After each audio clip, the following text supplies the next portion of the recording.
Avec vous sur Sud Radio pour le 10h midi pour commenter l'actualité avec Sophie de Menton qui a déjà commencé à parler, chef d'entreprise, présidente du mouvement éthique. Michel Taube, bonjour, fondateur du site d'information Opinion Internationale et fondateur d'Ensemble contre la peine de mort. Ergun Toparsian, bonjour, vous êtes porte-parole de Territoire de Progrès, bonjour. Bonjour. Et Mehdi Ouraoui, essayiste, spécialiste du discours politique, bonjour à vous. Bonjour Valérie. Bonjour, attaque terroriste de Rambouillet, que pouvait-on faire? Pouvait-on l'éviter? Que faire pour aller au-delà des discours et des gesticulations de plus jamais ça, de nous battrons contre le terrorisme? On voit qu'on est impuissant face à ce mode d'action.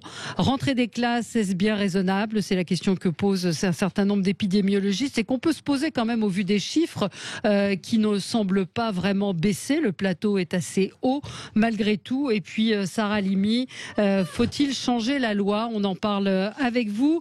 Coup de cœur, coup de gueule. Ergun, commençons avec vous. C'est d'actualité, ça s'est passé cette nuit. C'est ça, Florian Zeller, doublement oscarisé ce soir, le réalisateur français. Une très grande fierté qui fait du bien, je pense, en cette période morose. Après Thomas Pasquet, notre astronaute, encore un quadra français qui réussit à l'international avec un film qu'on attend avec impatience, qui devrait arriver en salle en juin en France. En juin, The Father, et effectivement, il a remporté son premier long métrage. Premier long métrage, Oscar du meilleur scénario et puis meilleur acteur pour Anthony Hopkins. Exactement. Pour qui il avait écrit le rôle. Donc effectivement, sur mesure, on peut effectivement être content. Mehdi, coup de gueule? Alors dans les coups de cœur, il y a aussi évidemment le fait que il faut pas oublier, il y a Thomas Pesquet, mais il y a aussi Omar Sy qui a explosé les compteurs de Netflix il y a quelques semaines donc on a quand même des créateurs en France qui sont quand même assez époustouflants. Non, gros coup de gueule ce matin parce que il y a quelques semaines sur cette même antenne, je me félicitais de l'adoption de la loi sur les langues régionales. Ouais. Dans des conditions qui étaient plutôt apaisées, avec un consensus républicain qui était assez intéressant, et je saluais à ce moment-là une forme de maturité démocratique de la France qui était capable de prendre en considération et d'accorder du respect à ces langues régionales. Il se trouve que moi je suis au Pays Basque, comme certains d'entre vous le savent. On parle basque avec mes enfants, on parle basque avec beaucoup d'amis. Mes enfants sont dans une école immersive où ils parlent basque avec leurs amis, etc. Et donc pour nous c'était évidemment quelque chose d'important, mais je crois que pour le pays c'était bien aussi de comprendre que on peut avoir plusieurs identités et que justement l'universalisme c'est être capable de conjuguer en paix ces différentes identités. Et là, patatras. Qu'est-ce qu'on apprend? On apprend que le cabinet de Jean-Michel Blanquer a téléguidé une soixantaine de députés pour déposer un recours au Conseil constitutionnel. Alors moi, c'est parfaitement légal, il n'y a aucun problème. C'est même constitutionnel. C'est la prérogative des parlementaires de demander au Conseil constitutionnel de vérifier si une loi est bien conforme à la Constitution. Là où c'est plus gênant, c'est de voir que c'est le cabinet même du ministre qui va essayer de jouer une espèce de revanche un peu malsaine. À l'époque, d'ailleurs, le cabinet du ministre était très opposé à cette loi, et ce sont les parlementaires, en discutant avec eux, d'ailleurs quelque chose qui est assez rare en France, c'est-à-dire des gens vraiment de tous horizons qui avaient été capables d'aboutir à un consensus, de créer quelque chose de positif autour de ces langues régionales. Et là, on retourne à une conception qui est une conception un peu datée, un peu triste, qui consiste à croire que parce que les gens parleraient une autre langue, au Pays Basque ici, il y a plein de gens qui parlent 2, 3, 4 langues. Ça arrive très souvent de parler espagnol, parler français dans la rue. Parfois, on entend 2, 3, 4 langues en même temps. Il y a des gens qui parlent anglais, il y a des gens qui parlent... Voilà, ça pose pas de difficulté particulière. Le français est présent partout. Tout le monde, globalement, maîtrise le français. Petit détail, il se trouve que, par exemple, les écoles immersives au Pays Basque ont les meilleurs résultats aux examens nationaux français républicains de l'école publique, ensuite, quand ils vont dans les écoles publiques, parce que ce sont des enfants qui parfois sont plus ouverts culturellement et ont eu l'habitude de jongler avec un certain nombre de concepts et avec l'idée de la traduction, etc. Et donc, croire comme ça, de façon un peu datée, un peu ancienne, qu'il faudrait que le français soit imposé un peu par la force, à mon avis, est quelque chose d'un peu triste et où c'est un peu un recul. Et je trouve que Jean-Michel Blanquer, qui parfois fait des choses intéressantes sur l'école, que moi je crédite d'être un ministre qui aime les enfants, qui a envie que chaque enfant s'épanouisse et trouve une émancipation culturelle. Je trouve ça un peu triste de vouloir essayer de jouer cette espèce de match retour très jacobin, mais moi je suis pas contre l'égalité jacobine, mais le jacobinisme à l'ancienne qui croit qu'il faut niveler tout le monde et effacer toutes les identités, y compris les identités régionales, à mon avis fonctionne plus très bien et un peu contre-productif, quoi. Bon, c'est un coup de gueule. Je connaissais pas, effectivement, j'avais pas vu ce recours. Donc c'est intéressant de l'évoquer. Michel Taube, vous, c'est un coup de gueule également? Alors moi, c'est un coup de gueule parce que Jean Castex a été à Roissy hier pour contrôler la mise en œuvre de la politique de quarantaine des personnes venant de 5 pays, Brésil, Inde et quelques autres.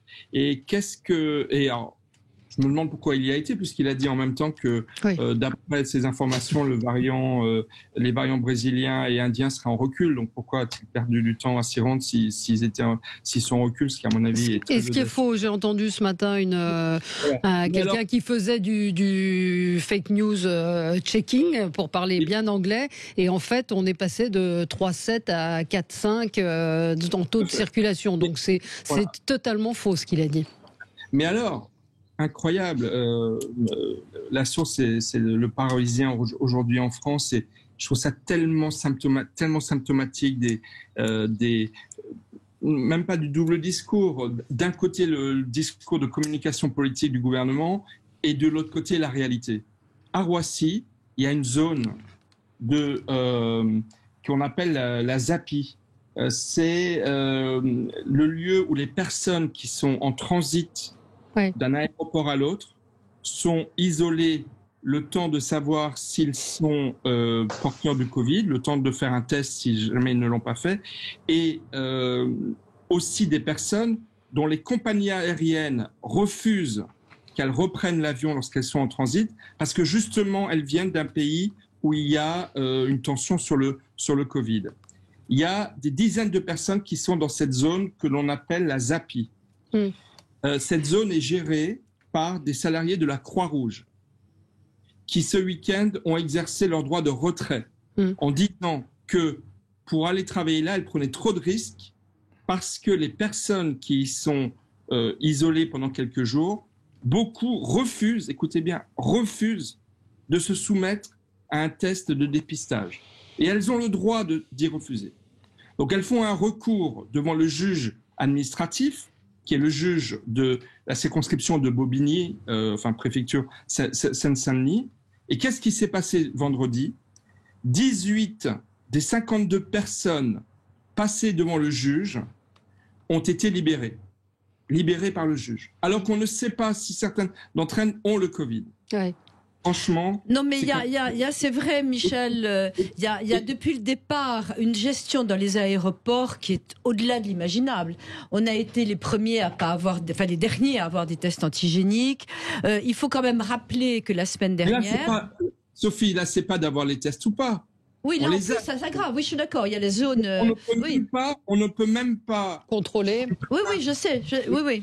Et puis en plus, on est incapable de mettre à l'hôtel des gens en quarantaine, de surveiller les quarantaines. On n'est pas capable de contrôler. Et il y a la semaine dernière 7 passagers en provenance qui venaient de Roissy, qui avaient été testés soi-disant négatifs ou pas testés, on n'en sait rien.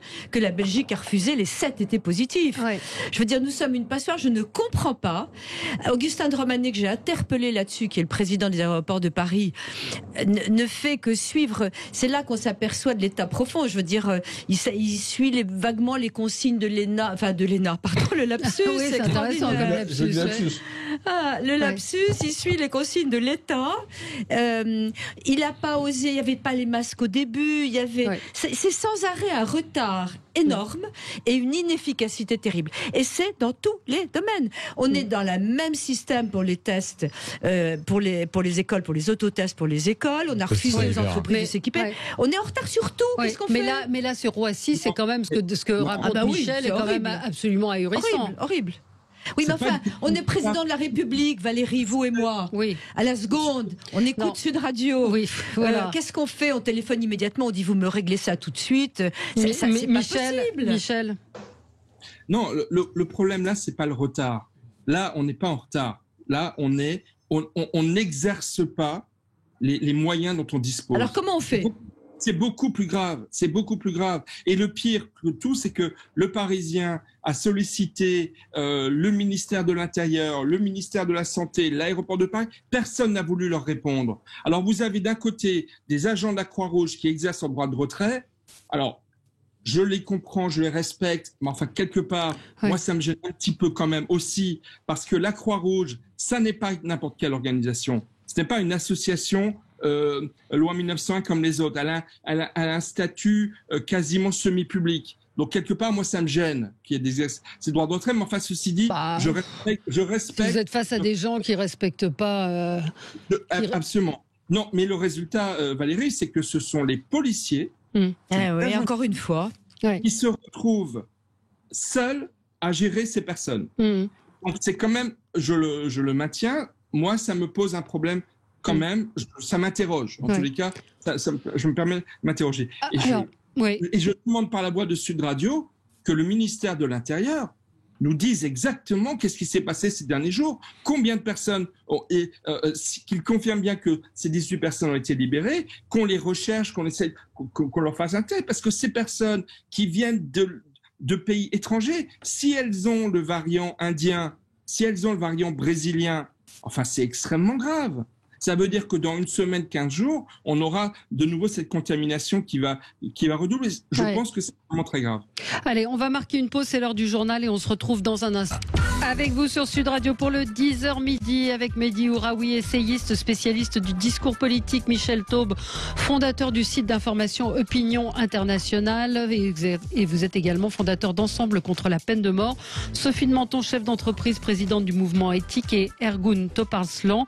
Vous êtes porte-parole de Territoire de Progrès. C'est quoi Territoire de Progrès? Territoire de Progrès, c'est un parti politique qui fait partie de la majorité présidentielle qui a été fondé par Olivier Dussopt et Jean-Yves Le Drian. D'accord. Alors, je voudrais faire une toute petite réflexion de passage. Il y a une espèce de nouvelle mode dans le vocabulaire. On parle des territoires. Alors, c'est un territoire. Pardon, est un mot qui est intéressant, mais on parle des territoires français au lieu de parler des régions.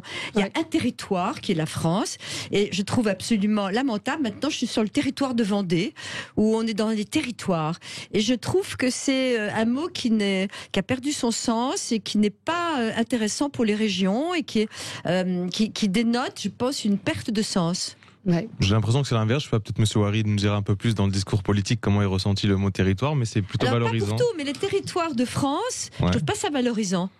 Bon. J'ai le sentiment inverse. Territoire, débat sur le mot territoire. C'est surtout, non mais le problème qu'on a, Sophie, je suis désolé, ça arrive de plus en plus souvent dans cette émission. Je vais être plus libéral que vous, c'est que malheureusement on sent le poids administratif de la technostructure. C'est-à-dire territoire, c'est en réalité ça ne veut rien dire. C'est pas méchant. Je le dis pas pour Territoire de Progrès. Hein. Non, c'est pas pour le Territoire de Progrès. J'ai compris. Y a pas de problème. Mais je crains malheureusement que ça s'inscrive dans une espèce de millefeuille administrative, une espèce de novlangue. C'est-à-dire qu'on n'est plus en Vendée, on n'est plus en Alsace, on n'est plus au Pays Basque, on est dans les territoires. C'est un peu le problème qu'il y avait eu d'ailleurs au moment de la création des nouvelles grandes régions. C'est-à-dire qu'en réalité, beaucoup de gens, alors nous on a été plutôt épargnés parce que la Nouvelle-Aquitaine correspondait à quelque chose, mais enfin, beaucoup de gens considéraient quand même que le nom de leur région ne correspondait plus à rien. Je viens du Grand Est. Alors le mot terroir est un très beau mot. La région sud. Oh là là, je pensais pas qu'on allait partir sur ce débat, Sophie. Désolé Valérie. C'est vrai. Michel, vous vouliez réagir?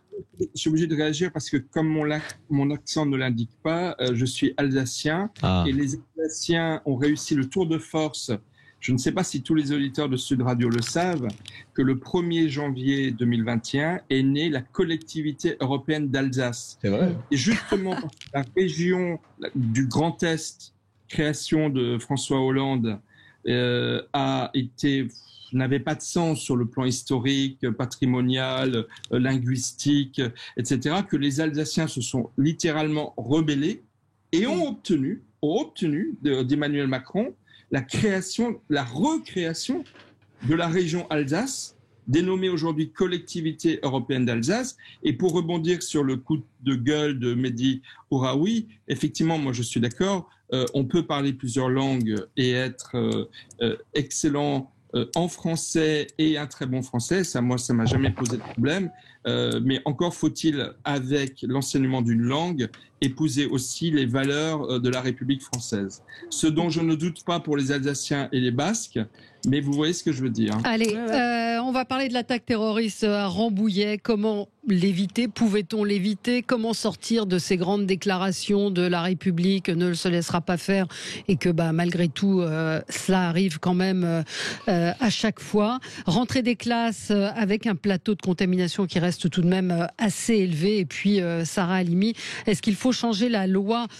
Sophie, vous avez un... Alors moi, je voulais juste, dans le prolongement de ce que disait Michel Taube à propos des aéroports et de ce qui se passe dans cette zone, de transit. On a appris donc que les voyageurs qui arrivaient d'Inde étaient mis en quatorzaine pendant 15 jours chez eux. On a vu des reportages à la télévision où la police nationale va contrôler les gens, un petit peu à la manière de ce qui s'est fait dans d'autres pays où on vous appelle de façon impromptue. Sauf que les gens ont le droit de sortir entre 10h et midi. Donc, je trouve ça complètement aberrant. Ça veut dire que le virus se repose entre 10h et midi et qu'il n'est pas contagieux. Enfin, soit, comme ça a été fait ailleurs, les gens sont dans des hôtels, on vous livre à manger, c'est contraignant. Mais au moins, si on a une suspicion ou si on veut que les gens soient contenus, on les laisse pas sortir entre 10h et midi. C'est vrai, Valérie, avec une toute petite nuance, c'est qu'on s'aperçoit quand même de plus en plus, et je pense que ce sont quand même des gens qui doivent être un peu responsables, qu'en plein air, la contamination, si vous êtes tout seul au milieu de votre rue et que c'est vraiment en plein air, elle est minime. Il faut vraiment quand même le dire. On a le plein air. Mais vous contrôlez pas les gens. Je suis d'accord. Voilà. Ça, là, je suis d'accord. Rien ne les empêche d'aller dans la seule boulangerie ouverte. Mais bon, il y a quand même le plein air. Et puis la deuxième chose qui est incroyable, et on revient plus libéral que libéral, a encore des règles étatiques. Quand vous êtes en congé maladie, je déteste le mot congé, mais en arrêt maladie, dans votre entreprise, vous pouvez avoir tout ce que vous voulez. Vous avez des droits de sortie. On n'a pas le droit de vous contrôler. Vous avez le droit de sortie. Et on a reproduit le droit de sortie. Oui, mais en face là, on parle d'une pandémie. On parle d'une épidémie. Qui voulait réagir, Mehdi? Ce ne sont pas des malades en plus. Oui.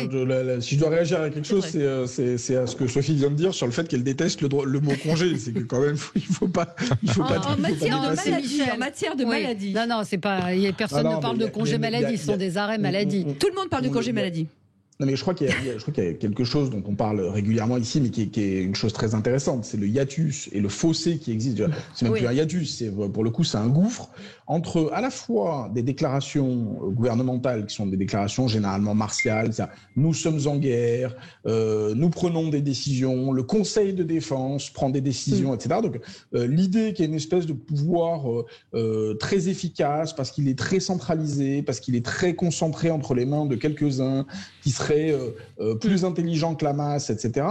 Et la réalité du terrain, c'est-à-dire une forme d'impuissance, et malheureusement d'impuissance de l'État, impuissance évidemment dans les hôpitaux, parce que les hôpitaux ont été désarmés au fil de plusieurs décennies de détricotage des hôpitaux depuis des années, voilà, par les différents gouvernements successifs. Mais aussi, on le voit bien, c'est là que le bas blesse, y compris du régalien. C'est-à-dire que, y compris ce qui est censé fonctionner le plus efficacement et le plus, j'allais dire, presque de façon brutale parfois, c'est-à-dire la police, l'armée, le pouvoir régalien qui est censé pouvoir mettre les choses en ordre, etc.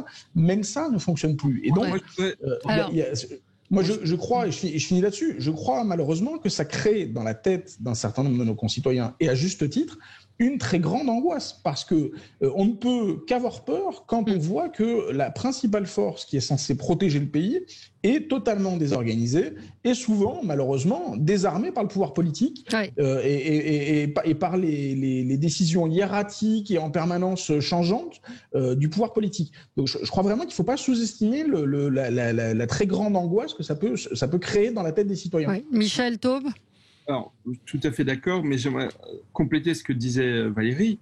De nombreux représentants syndicaux du monde de la police disaient ce week-end, avec fermeté, ils ne seront pas en mesure de contrôler le respect de la quarantaine par les personnes assignées à leur résidence. Et le deuxième point, c'est que vous n'allez quand même pas me dire que l'assurance maladie ou par téléphone ou les policiers à 20h, 21h, 22h vont aller vérifier si les personnes en quarantaine ne reçoivent pas également. Il y a ceux qui sortent, mais il y a ceux qui reçoivent également. Ouais, bien sûr. Et pour terminer, j'aimerais juste rappeler au Premier ministre et au Président de la République, surtout au Président de la République, qu'il a un ancien confrère, Président de la République, Nicolas Sarkozy, qui est membre du conseil d'administration du groupe Accor.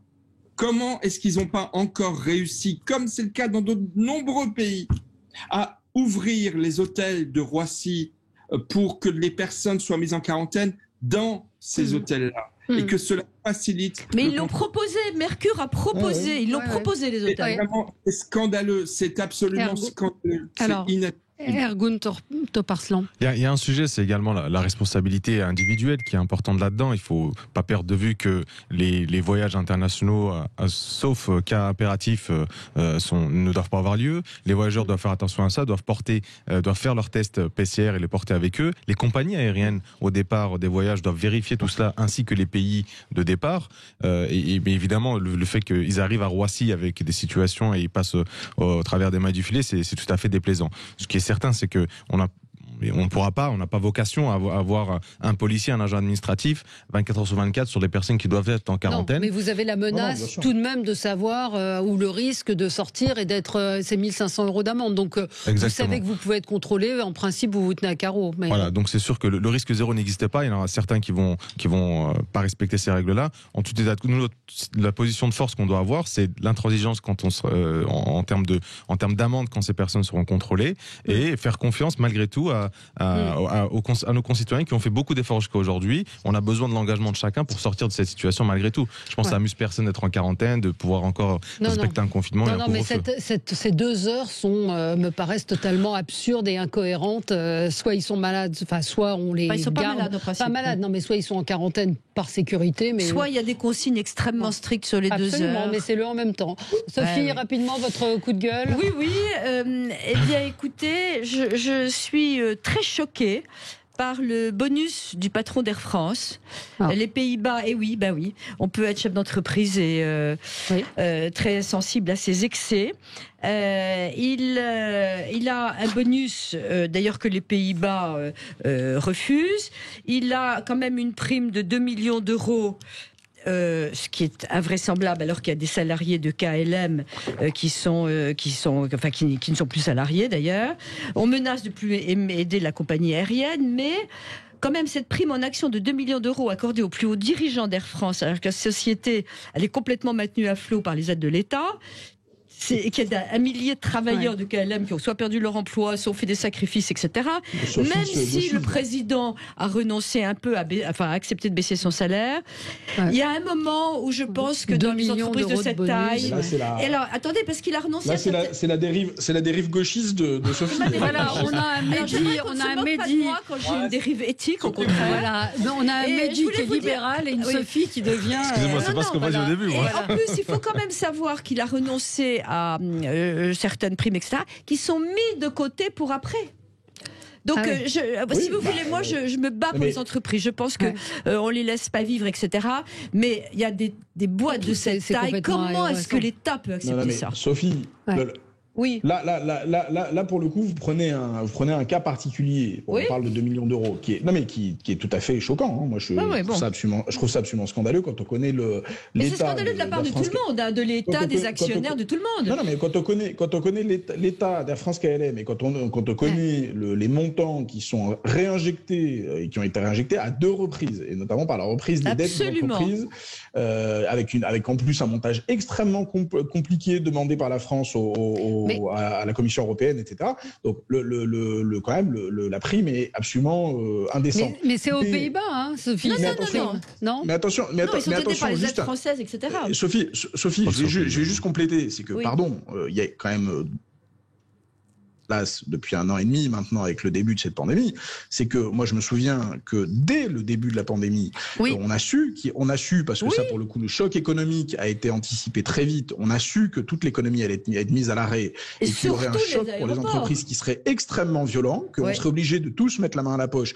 Et à cet égard, le gouvernement a quand même injecté dans l'économie des dizaines et des dizaines, voire jusqu'à 200 milliards dit-on, mais en tout cas des montants qui sont quand même absolument faramineux d'argent public, avec quand même une chose extrêmement choquante dès le mois de juin 2020, donc l'année dernière, c'est que un certain nombre d'entreprises ont renoncé à leurs dividendes, mais d'autres n'y ont pas renoncé.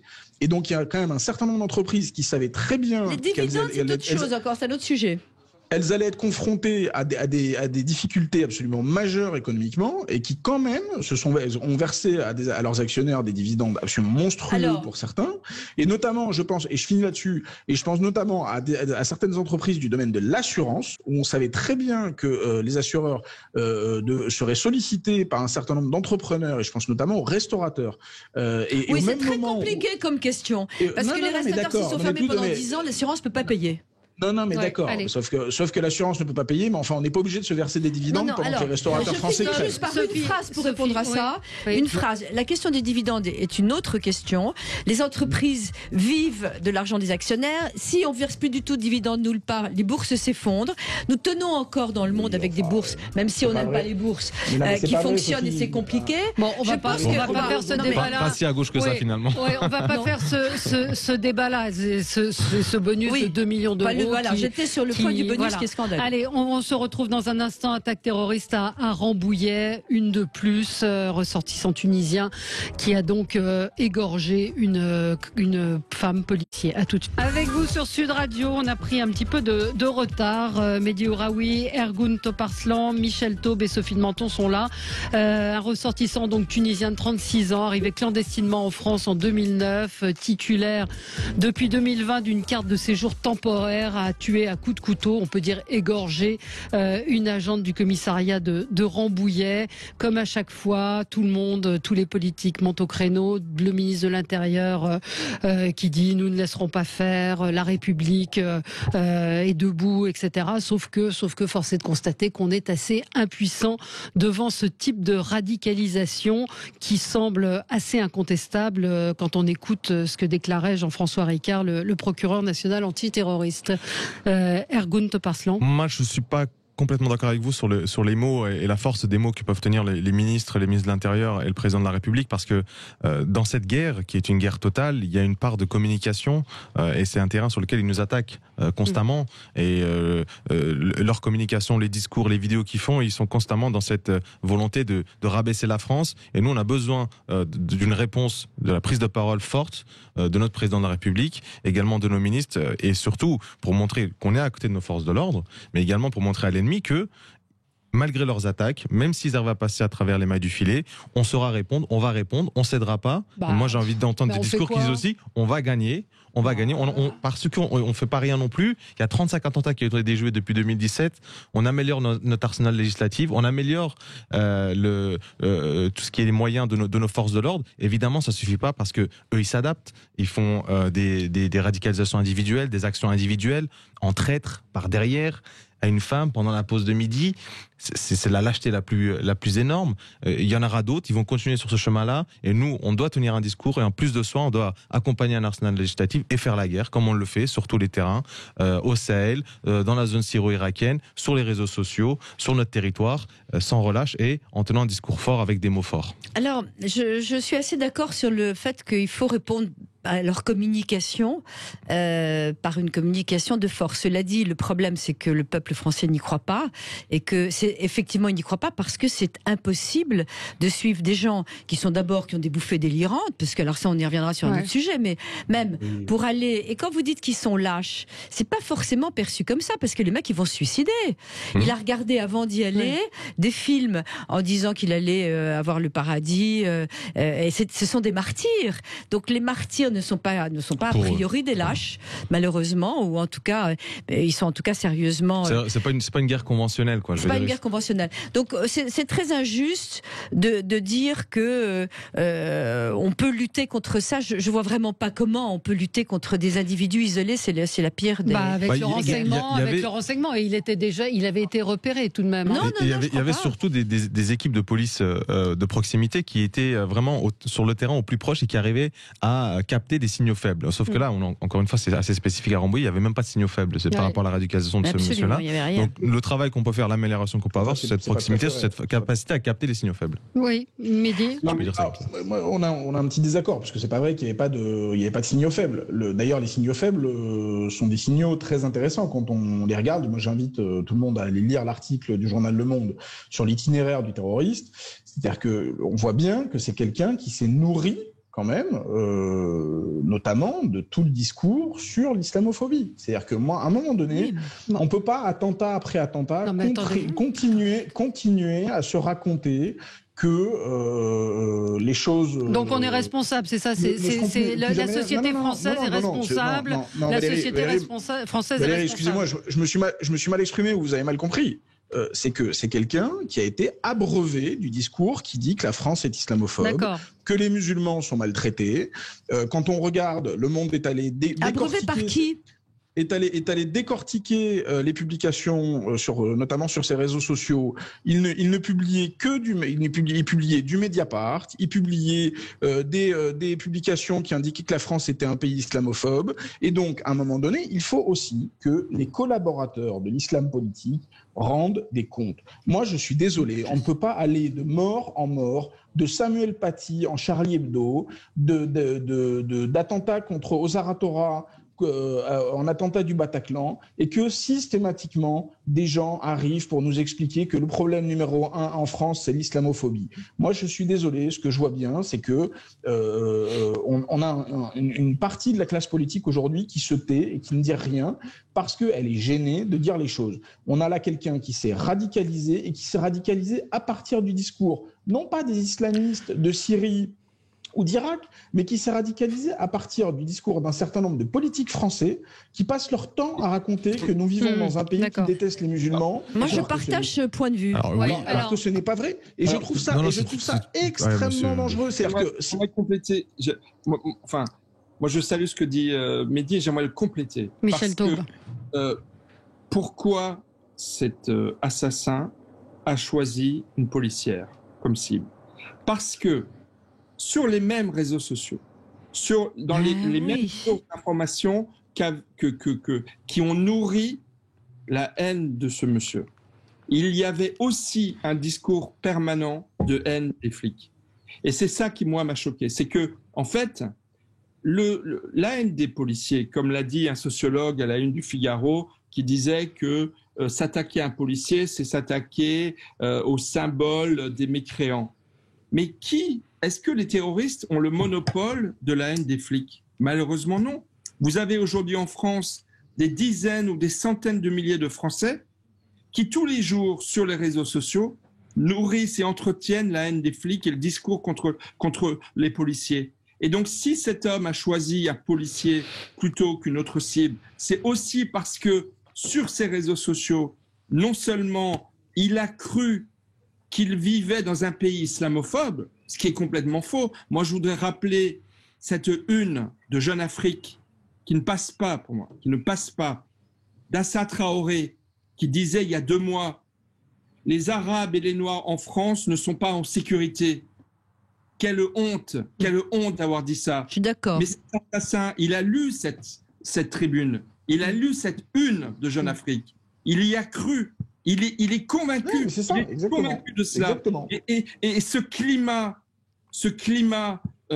de haine de la police, qui veut dire en fait la haine de la France, il est constamment entretenu. J'ajoute, pour répondre à la question de Valérie, qui est effectivement la bonne question, pouvait-on éviter cela?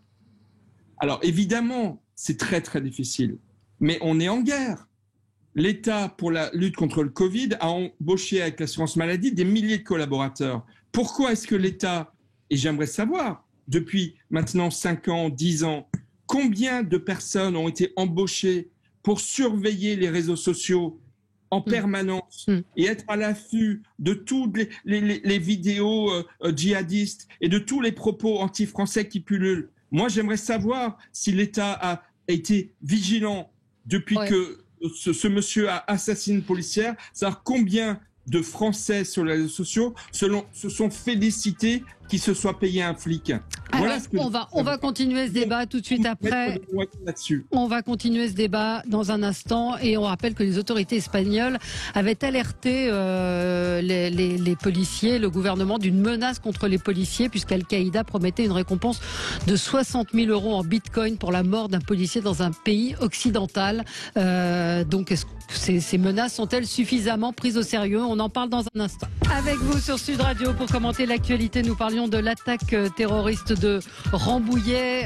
On va évoquer aussi le lien avec l'immigration.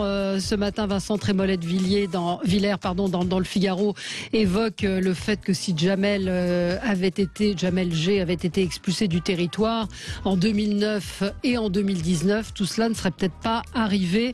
C'est une question qu'on peut se poser. On a un auditeur, Luc, qui est en ligne avec nous. Bonjour Luc. Bonjour Valérie, bonjour à vos invités. Bonjour. Je ne rentrerai pas dans le détail, parce que j'interviens assez régulièrement chez André Berkoff, dans le détail de savoir qui attise la haine, qui fait ceci, qui fait ça. Je pense que, si vous me passez l'expression, ça a à voir avec les mouches, si vous voyez ce que je veux dire. Ouais. Alors quel est le fond du problème? Le fond du problème pour moi, c'est pas le fond, c'est un des problèmes pour moi, c'est que tous ces actes reposent au départ sur un délit et plusieurs délits. Ouais. J'ai été intervenu il y a quelque temps en face de Cédric Héroux à votre émission du matin, et je lui avais dit qu'un jour il serait comptable de cela. En face de cela, vous avez le Conseil d'État qui lui a dit mais c'est très bien, continuez. Ce type est rentré, je parle donc de cet individu. Ce type est entré clandestinement. Ouais. D'accord. Premier délit. Ouais. Il doit sa régularisation à la circulaire Valls, qui régularise les clandestins qui ont un boulot. Mais ce boulot, il a bien fallu que quelqu'un lui donne. Ouais. Moi, je travaille dans le bâtiment. On a des descentes tous les jours. Ouais. Et ça, c'est un délit quand même. Il y a bien un mec qui a donné du boulot à ce type et qui, après, a bénéficié de Valls. Quand je vois qu'un boulanger fait la grève de la faim pour qu'on régularise un ouvrier clandestin, on se fout du monde. Mais c'est ces gens-là qu'il faut taper. Il faut les matraquer. C'est ces gens-là qui sont responsables. On ne peut pas matraquer quelqu'un qui se met en grève de la faim par solidarité pour son salarié. C'est un délit, monsieur. C'est un délit. C'est absurde. C'est un délit. C'est un geste d'humanité. C'est absurde. Alors, non, monsieur, les gestes d'humanité qui débouchent sur monsieur, des gens qui vont se lever à 4 heures du matin pour faire du pain dans les territoires éloignés de notre pays, il n'y en a pas énormément. Alors, j'ai été en Ligue 1. Vous êtes bien content qu'ils se lèvent à 4 heures du matin pour aller ramasser vos poubelles. Oui, mais je me lève aussi à 4 heures du matin pour être sur les chantiers. Oui. Je voudrais faire un petit point, si vous permettez, parce que je dirige un mouvement qui s'appelle Éthique et j'ai été aux côtés de la CGT pour réagir très violemment à une opération qui s'était passée il y a quelques années. Il y avait les travailleurs sans papier qui avaient fait grève, tenez-vous bien. Ils avaient fait grève et qu'avait répondu le MEDEF de l'époque? On discutera avec eux quand ils arrêteront de faire grève. Je me suis dit, je marche sur la tête que le MEDEF ose répondre que les travailleurs sans papier illicites arrêtent de faire grève. Donc je me suis mis avec la CGT qui ne comprenait pas ça. Et la situation en France est beaucoup plus grave que ce qu'on imagine. En l'occurrence, vous, employeur, moi, employeur, je recrute pour un type à 4 heures du matin, etc. il a des faux papiers. Je ne suis pas tenu en tant qu'employeur de vérifier la qualité de ces papiers. Donc il y a beaucoup d'employeurs qui ferment les yeux, il a des papiers, il a des papiers. Ces salariés sont déclarés. Il paye, le salarié lui-même est déclaré. Et ce qui est extraordinaire, c'est qu'on récompense ce système, car au bout de 3 ans, c'était 5 avant je crois, au bout de 3 ans, quand vous déclarez que vous avez travaillé, que vous avez été déclaré, vous avez automatiquement des papiers. Ça veut dire qu'on encourage, des gens qui sont de façon illégale sur le territoire français, on les encourage à ça. C'est dingue. Et ça arrange qui au premier chef? Qui ne paye pas les cotisations au premier chef? Je ne cherche pas. Et paye Valérie, on s'éloigne un peu. Non, mais on s'éloigne pas du sujet. Mais légèrement, parce que... Mais Luc, c'est pas vrai, Luc évoque quand même le sujet fondamental qui est l'immigration. Mais moi, je veux répondre à Luc. Moi, je voudrais répondre à Luc. C'est que quand même, juste, on est au cœur du problème. C'est que à cause de fumier, parce que pardon, mais ce type est un fumier, l'assassin de Rambouillet, le terroriste islamiste de Rambouillet, qui s'attaque à une femme policière à l'arme blanche, qui l'égorge en pleine journée. Il est coursier. Ce type est la lie de l'humanité. Mais il représente un courant qui s'appelle l'islam politique. Ouais. Et donc le but de l'islam politique est de diviser notre pays. Moi, je vois d'un côté les gens qui préfèrent s'attaquer au professeur de Trappes, le professeur Le Maire, et qui se taisent.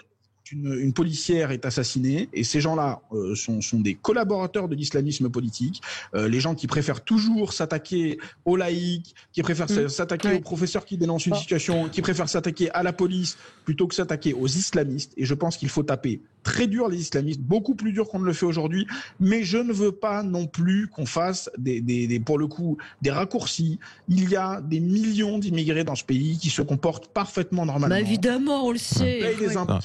Juste un petit. Et même je finis là-dessus.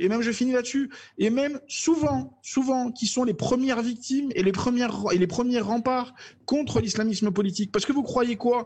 Ce sont évidemment des gamines étrangères souvent qui sont victimes de la polygamie, de l'excision, du voile au plus jeune âge, etc. Et donc il faut arrêter de tout mélanger, de tout mettre dans le même panier. Moi, ce n'est pas à cause du salaud de Rambouillet que je laisserai qu'on s'attaque au boulanger qui fait la grève de la faim par geste de solidarité pour son commis. Alors attendez, Mehdi, on va faire tourner la parole. D'une phrase là-dessus, Luc, quand vous faites ça, je vous le dis très sincèrement entre nous, et on se parle franchement sur cette radio, vous donnez une grande victoire aux islamistes. C'est exactement ce qu'ils veulent. Je ne suis pas du tout d'accord. Vous parliez exactement de cette façon-là. Je ne suis pas du tout d'accord, monsieur. Je vais vous dire une chose, je ne peux pas être moins proche des islamistes qu'on puisse l'être. Je suis pied noir. On a subi une certaine violence, et donc on connaît cela. Le problème, il n'est pas là, monsieur. Le problème, c'est que quelqu'un l'a dit tout à l'heure, c'est une guerre. Dans une guerre, il y a des dommages collatéraux. Et puis voilà. Quand Cédric Herrou fait rentrer des centaines de clandestins, je lui ai dit, pas en face parce que j'étais à la radio, je lui ai dit qu'il serait comptable de la moindre exaction causée par ces gens. Il faut responsabiliser les gens. Vous n'avez pas de Français je suis d'accord, monsieur. Luc, vous n'avez pas de voisins parfaitement français, des bons Français pure souche, des bons Gaulois qui commettent des délits. Il faut les sanctionner aussi. Qui commettent des crimes. Vous n'en voyez pas qui commettent des crimes. On ne parle pas de la même chose. On parle pas de la même chose. Ne confondez pas les deux choses. L'autre jour, je discutais avec une amie qui me disait exactement la même chose que vous et qui me prenait l'exemple de Dutroux ou de Fourniret. Ça n'a rien à voir. Non, mais ça n'a rien à voir, monsieur.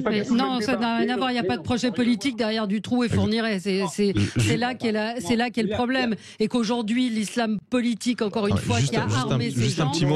Juste un petit mot, pour amener une petite précision. Par rapport aux termes qui ont été utilisés tout à l'heure, l'islam politique, l'islamophobie, etc. Et ça fait très longtemps, très longtemps, que des personnalités comme Caroline Forest nous indiquent que derrière l'utilisation de ce terme-là, il y a une réflexion, il y a une stratégie politique. Voilà. Pour autant, par rapport aux actes terroristes qui ont lieu, des personnes qui utilisent ces termes-là, l'islamophobie, ceux qui se reconnaissent dans l'islam politique, qui l'affichent ouvertement, on ne peut pas les catégoriser immédiatement comme des terroristes, etc. Parce que la sournoiserie de l'islam politique, elle est là. C'est-à-dire elle met en place une zone de gris, une zone de flou entre les deux.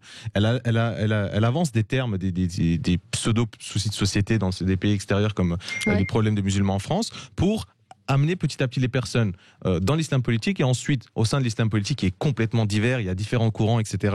Il y en a certains qui font le passage très rapide au terrorisme. Et d'ailleurs ce passage il est de plus en plus court, c'est ça le vrai souci aussi par rapport aux signaux faibles. Avant ça prenait 2-3 ans, maintenant ça se fait très rapidement sur les réseaux sociaux. Et juste pour terminer par rapport au lien mécanique entre l'immigration et le terrorisme, il ne faut absolument pas tomber là-dedans, même si il n'y a pas de tabou, il ne faut pas être naïf non plus par rapport à ce qui s'est passé, à ce qu'on vit depuis quelques temps. Il y a 3/4 des actes terroristes en France qui sont faits essentiellement par des personnes de nationalité française. Mais pour autant, il y a un sujet que l'extrême droite agite souvent, c'est que la nationalité française ne suffit pas, ils regardent les origines, etc., etc. Bon, sans tomber dans la naïveté, il faut également dire cela, prendre le sujet dans sa complexité, ne pas trop avancer avec du prêt-à-penser et des solutions trop radicales par rapport à ça. Michel Taube. Plusieurs choses. Je suis désolé, l'islam politique, surtout dans un pays laïque comme la France, prépare le terreau d'actes terroristes. Je suis désolé. L'islam politique est déjà en soi un problème dans un pays où il n'y a pas à y avoir de religion qui soit politique. Mais oui, ça n'est pas possible. Donc je suis désolé, je le répète, les terroristes ne sont plus des loups isolés. Parce que tous vont chercher sur Internet et les réseaux sociaux de quoi nourrir leur haine. Donc le bras armé qui les prépare, qui arme leurs tirs, qui arme leurs couteaux pour égorger, ce sont les réseaux sociaux. Et les réseaux sociaux, c'est un mélange de propos islamistes, politiques, et d'un climat français, strictement français, où vous avez des Français, et c'est vous qui avez dit, Mediapart et d'autres, c'est pas moi qui l'ai dit, qui entretiennent l'illusion d'une islamophobie, l'illusion que les Français de confession musulmane ou de couleur noire seraient en danger dans notre pays, ce qui est complètement faux. Et c'est cela qui prépare, voilà, premièrement. Deuxièmement, sur l'immigration. Pour moi, je n'ai jamais pensé, et je ne penserai jamais, que l'immigration est en soi un problème pour la France. Illégal. La France illégal. Sophie, la France est une terre d'immigration. Elle l'a été, elle l'est et elle le sera. Le problème, ce n'est pas l'immigration. D'autant moins que, effectivement, aujourd'hui, vous avez plus de Français de nationalité qui commettent des crimes ou des délits au nom de l'islam politique que des étrangers. Mais oui, pour parler de l'immigration, c'est se tromper d'époque. C'était peut-être le cas il y a 10 ou 20 ans. Michel, ça dépend quelle immigration. Une immigration totalement illégale. Qu'est-ce qu'on fait avec que des illégaux partout?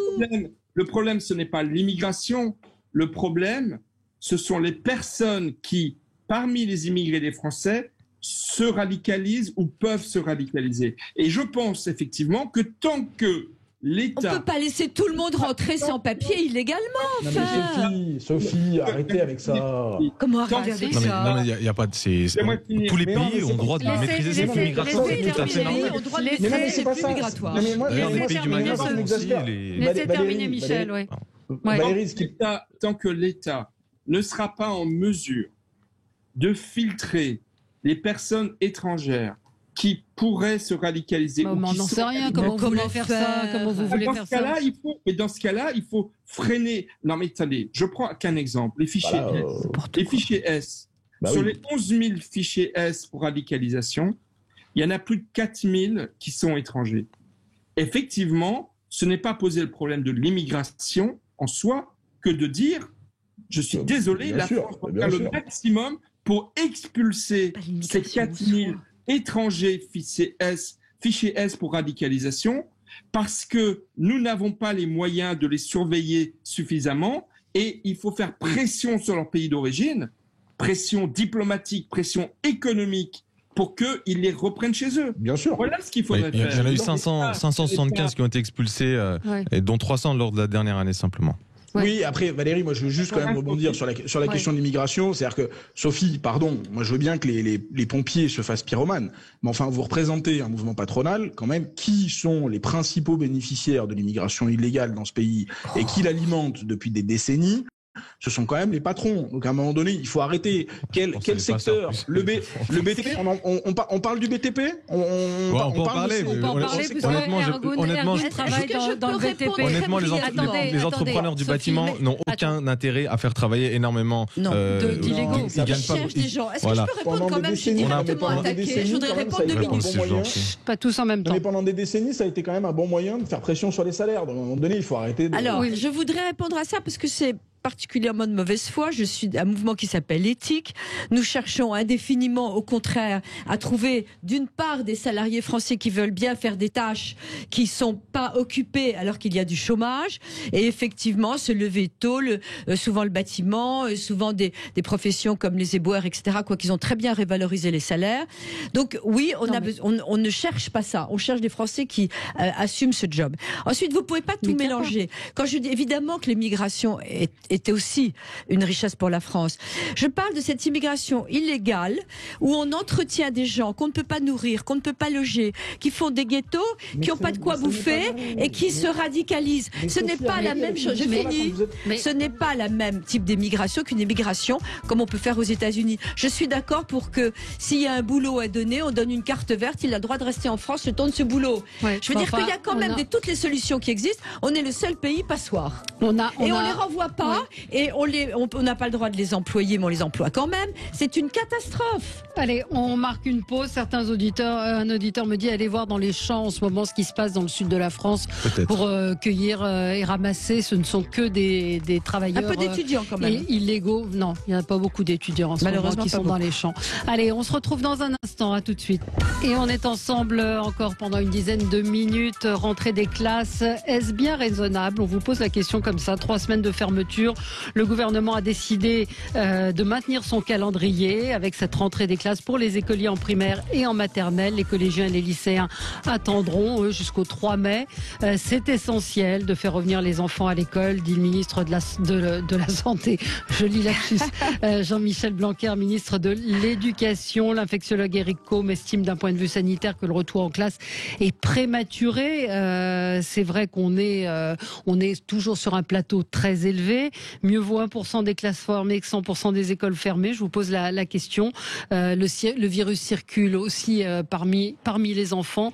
Qu'est-ce que vous en pensez? Il va y avoir des déploiements de tests salivaires, des autotests pour les plus de 15 ans. J'ai hâte de voir comment ça va se passer dans les écoles. Je peux déjà vous dire que ça ne va pas se passer parce qu'on a très peu de tests salivaires. Le personnel est très absent parce que le personnel des écoles n'a pas été vacciné en nombre suffisant. Donc ils sont très, très absents. Les écoles ne savent pas le faire. Ce sont des boîtes privées qui sont mises à les aider grâce au ciel à pouvoir aider avec des infirmières pour les tests, les résultats, etc. Les tests antigéniques, on rêve, c'est 1 par enfant par semaine et on n'a pas le droit dans les entreprises d'en acheter. Donc ce gouvernement a une absence de confiance totale dans tout ce qui est privé et veut que ce soit fait par le public qui n'y arrive pas. Donc je pense que ça va être mal fait. D'un autre côté, je ne suis pas capable de répondre à cette question. Faut-il pas? Je suis très troublée parce que empêcher les enfants d'aller en classe, c'est aussi dramatique pour les parents, pour les entreprises. Et donc, je ne sais pas. Alors, Michel, vous avez une petite fille qui est en âge, qui est retournée à l'école ce matin? La rentrée s'est bien passée? Oui. Bah écoutez, je ne vais pas vous mentir, elle n'est pas allée à l'école ce matin. Ah, bah voilà. Pourquoi? Bah bon... Je suis un peu gêné. Oui, non, d'accord, mais il y a d'autres. Elle a quel âge? Non, mais il y a d'autres. Non, mais elle n'a pas été pour les raisons de ce débat. C'est que elle a été testée vendredi matin et malheureusement, elle a le Covid. Aïe. Elle a quel âge? Prends rétablissement, elle. Contact. Et je dois dire d'ailleurs pour avoir beaucoup critiqué en son temps. L'action des pouvoirs publics en termes de suivi de ce genre de situation, que depuis 48 heures, l'assurance maladie, il y a eu un suivi très rapproché et apparemment de ce côté-là, ça fonctionne. L'information fonctionne, même si elle ne fonctionne pas tout à fait parce que le principal animateur du centre de loisirs où était ma fille, c'est moi qui l'ai informé dimanche soir, alors qu'ils en étaient informés au niveau de l'assurance maladie 24 heures avant. Donc c'est finalement, l'information ne circule pas si bien que cela. Mais ce que je voudrais dire, c'est que on est sans arrêt dans des injonctions paradoxales qui sont insupportables. Insupportables. Samedi, avant d'être informé de cette situation, nous nous sommes promenés dans Paris, nous sommes passés devant une médiathèque, on a vu une file d'attente devant la médiathèque, et ma fille me demande, mais que font les personnes ici? Donc savez-vous, chers auditeurs de Sud Radio, que dans Paris, les médiathèques sont ouvertes. Les médiathèques sont ouvertes. Les musées sont fermés. Oui. Les médiathèques sont ouvertes. Alors, comment expliquer cela à un enfant? On est dans des contradictions constantes. Donc effectivement, Valérie, on ne peut pas répondre à votre question. Et ceux qui peuvent le moins répondre, vous citez Eric Combe, ceux qui peuvent le moins répondre, ce sont les médecins. Parce que les médecins ne sont pas d'accord entre eux. Moi, je vais peut-être vous mettre d'accord. J'ai un médecin qui m'envoie taux d'occupation en réa par rapport à la capacité habituelle 158%, taux d'occupation en réa par rapport à une capacité en temps de crise 93%, taux de Covid en réa 76%, âge moyen 60%, minimum 38 ans, maximum 72 ans, variant identifié 55% britannique et sud-africain et brésilien. Pour l'instant, la différence n'est pas encore faite, mais le sud-africain circule à 45%. Donc voilà, c'est la réalité d'un médecin réanimateur. Sur la France entière, ça? Non, dans une région, dans l'Est. Il y a un sujet que le président de la République, pour le coup, a bien. D'ailleurs, on voit la petite fille, pour les auditeurs qui suivent ça sur le live, on voit la petite fille de Michel qui vient de passer une petite tête. Bon, on lui souhaite un très bon rétablissement, évidemment.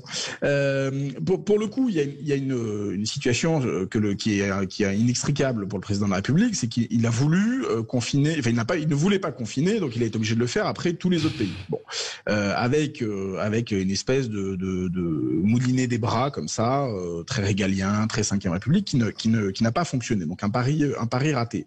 Là où en revanche, je lui fais crédit d'être extrêmement courageux dans son discours, c'est de dire qu'il faut que les enfants retournent à l'école, et pas seulement pour des raisons liées au patronat ou liées forcément à l'économie, etc. Mais parce que il y a aussi il faut le dire, il y a une génération Covid qui est soumise à des rythmes Covid maintenant depuis 1 an et demi, et qui d'ailleurs sera peut-être soumise dans les 15 ans qui viennent à d'autres pandémies. Et ça, on ne le sait pas encore. Et donc, une génération qui est une génération, à ce stade, qui est potentiellement une génération sacrifiée en termes scolaires. Là où, en revanche, moi, je suis un peu en colère, et pas que contre le gouvernement, mais collectivement contre nous, j'ai envie de dire, c'est qu'on aurait pu lisser la courbe en faisant en sorte qu'il y ait moins d'enfants dans les écoles, par exemple, aujourd'hui, si on avait fait preuve d'un peu de courage politique en disant les enfants iront à l'école sur des périodes qui sont des périodes inhabituelles, c'est-à-dire tout bêtement pendant les vacances, le soir, le matin très tôt, le mercredi, pendant les week-ends. On rattrapera pour les enfants qui sont les plus en difficulté, mais aussi pour les enfants qui sont dans le rythme habituel, voire pour les enfants qui sont en avance, mais qui n'ont pas eu les cours qu'ils auraient dû avoir jusqu'à maintenant et qui leur manqueront.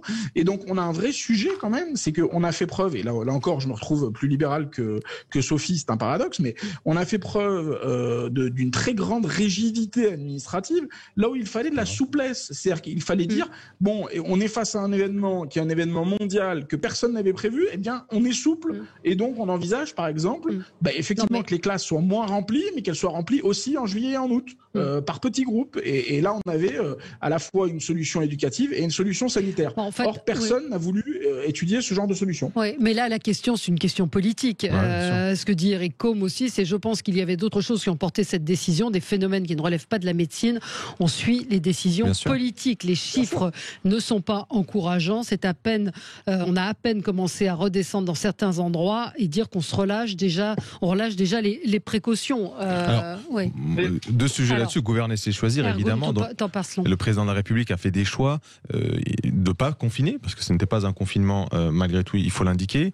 Tous ces choix, ils sont basés sur un équilibre peut être critiquable, évidemment. Donc, ceux qui sont dans l'opposition et les autres partis politiques auraient pu faire d'autres choix. Et l'objectif du débat, c'est d'avoir différentes visions, mais c'est d'avoir un équilibre entre l'acceptabilité sociale des décisions, entre la vie économique du pays et, on va dire, la santé psychologique de nos concitoyens, en particulier de la jeunesse. Et c'est pour ça que le fait de décaler un petit peu les vacances de courant ce mois-ci a eu un impact quand même considérable, parce que ça a chamboulé beaucoup de planning, beaucoup de calendrier en termes au niveau des entreprises. Ça a posé quelques petits blocages. Les mesures de freinage plutôt que le confinement qui ont été prises durant ce mois d'avril ont eu malgré tout un effet. Donc certains préféraient peut-être des confinements préventifs, parler de scandale d'État alors qu'on n'avait pas les données chiffrées devant nous. Donc notre volonté, c'est d'espérer que cette rentrée scolaire se passe bien, parce que la guerre qu'on mène, parce que c'est également une guerre contre ce virus, c'est une guerre de mouvement. On doit s'adapter heure par heure, jour par jour, justement aux indications que les médecins, comme ce que nous avons monté. Visiblement, c'est de la politique qu'on fait. Mais il y a les deux. On peut pas être uniquement dans une approche. On peut pas être uniquement dans une approche scientifique purement. On confine, on regarde comment évolue la parce que d'un côté on a la psychologie et la santé mentale de nos concitoyens et la vie économique de notre pays, parce que on peut pas éternellement injecter du cash dans l'économie. Il faut qu'on prépare également la reprise. Les restaurants et les commerces en ce moment, les commerces, il faut quand même le dire, ça va avoir des conséquences terribles. C'est sans arrêt, ces fermetures, ils ne recommencent pas. Il y a quand même un drame économique. Je sais que c'est toujours inhumain l'économie, mais là c'est la vie des hommes. Donc moi je pense que le gouvernement, franchement, autant il communique mal, autant il y a des injonctions contradictoires, autant je suis sévère, autant je pense que c'est terriblement difficile de juger, de faire le bon choix au bon moment, surtout lorsqu'on est bloqué par une infrastructure qui fait que tout met un temps infini à se décider. Mais surtout, la seule solution, c'est la vaccination. Il faut qu'on avance de façon beaucoup plus forte. Avec tout le binge qu'ils ont fait sur l'AstraZeneca, on ne sait plus quoi en faire, ils sont pratiquement périmés maintenant. Allez, merci à tous les quatre. Très bonne journée sur Sud Radio. À demain.